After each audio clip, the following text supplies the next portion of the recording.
Hey, I haven't made any proper videos for this channel just yet, but I really feel like this is something I need to talk about, cause, I'm pretty upset about it, though just calling it upset isn't really enough, honestly. I'm kind of pissed off about it, for lack of better terms. I really don't like being overly negative about things on principle, but I'm gonna have to draw a big fat exception line in the sand for this one. Basically, there was recently a Nintendo Direct for the Switch 2, which, you know, seems fine and good or whatever. A lot of people were really hyped for it.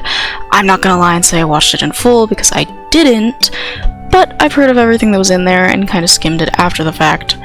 There are a few games in there that I was really happy to see. A lot of things I know people have been waiting for too. But honestly, any excitement that I could have possibly had about any of this went immediately out the window after seeing some of the shit Nintendo is trying to pull with this console and the games that go alongside it.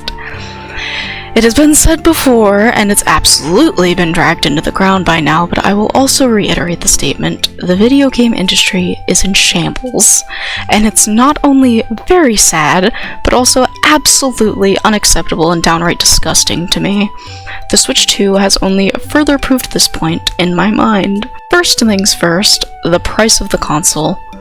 It will cost $450 at launch.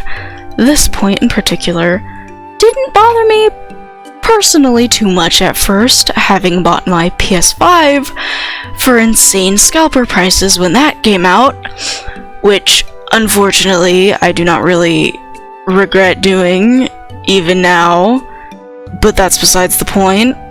After learning the price of the original Switch at launch, which was $300, by the way, I started to get rightfully annoyed, I think. I do not care how much better your system is. I do not care how much better it performs, how much better it may look. There is no world in which raising your new console's price compared to the previous one by 50% is acceptable. But you might say, oh, but the PS5 was $400 or $500 at launch, depending on the version. It only makes sense that the Switch 2 would be just as expensive. The Switch was so behind all those other consoles in terms of performance, but now it's upgraded, and therefore the cost is justified. I could not possibly disagree more. For starters, to me at least, Nintendo has always been the sort of relatively more affordable, more experimental, maybe at the cost of performance, family brand, if you will, compared to, say, PlayStation or Xbox. I think that this strategy has usually always worked in their favor. The success of, let's say, the Wii and even the Switch shows that immensely. Charging $450 for the Switch 2, a console that visually makes very little change to the original Switch, is insane to me.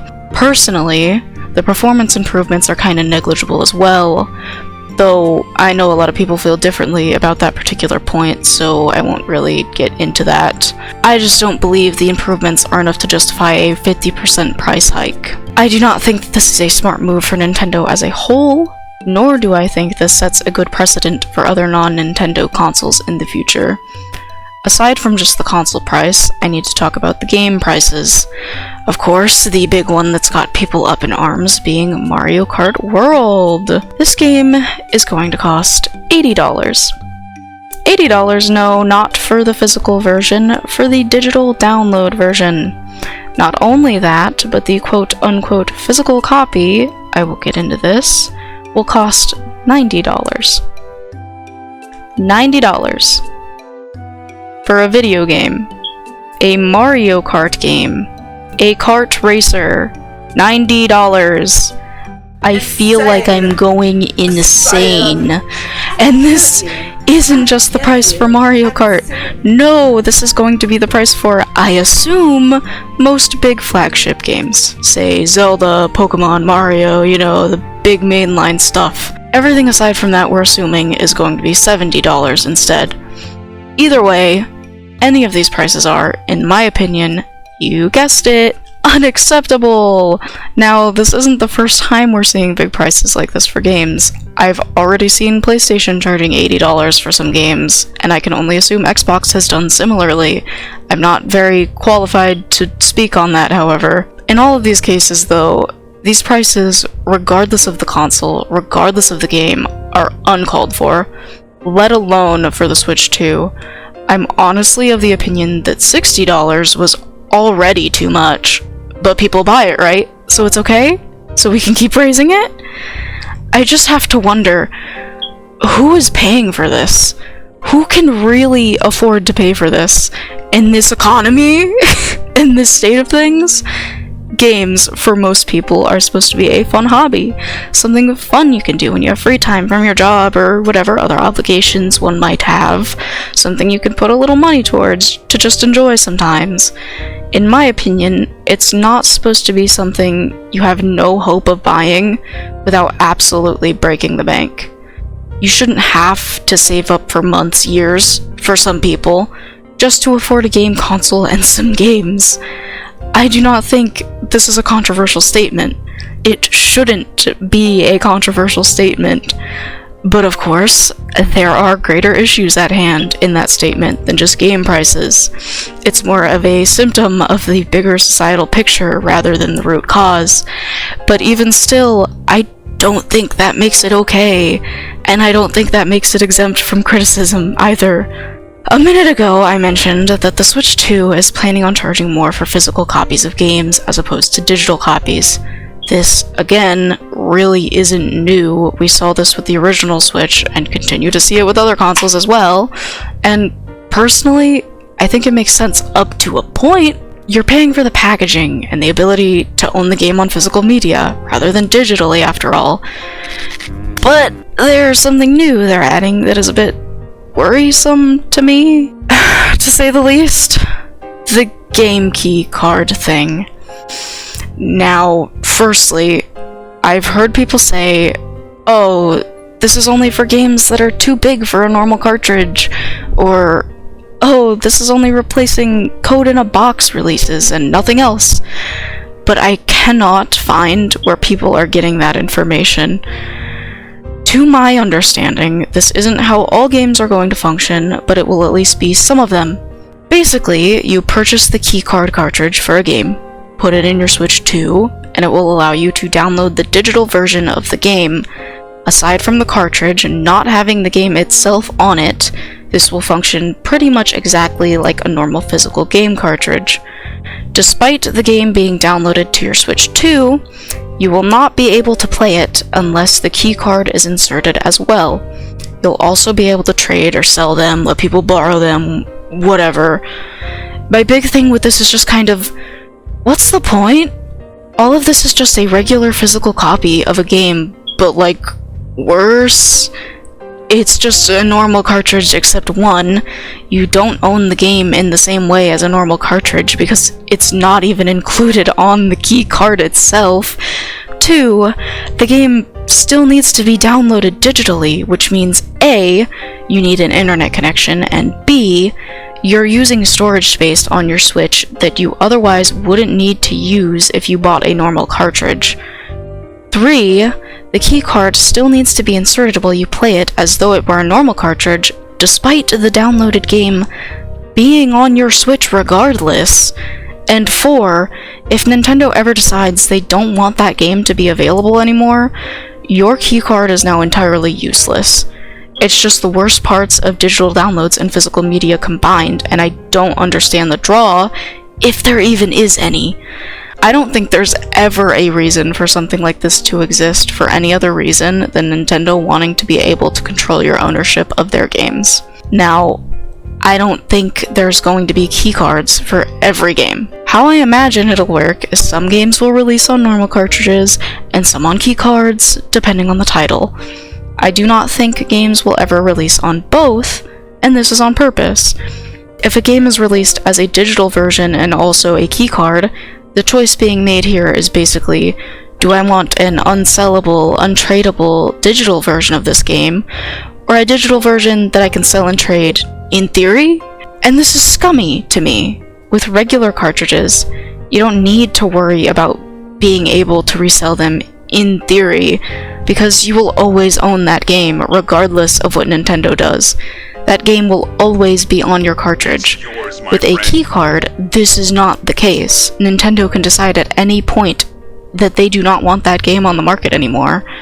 And again, make your keycard useless by not allowing you to download or play the game with it anymore. If a game is released solely as a digital version and a keycard version with no normal physical version to speak of, then Nintendo has effectively made that game unownable, realistically. You will not really own that game like you would a regular one, and this is a purposeful, scummy, disgusting behavior to see forced like this. There, of course, will always be the argument that, well, hey, at least it's not every game, or, well, we've been used to day one patches for a while now. Downloading using the keycard isn't much different.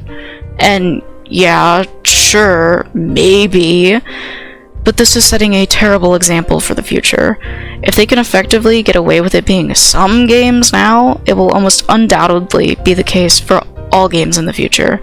And I really do think that this is awful.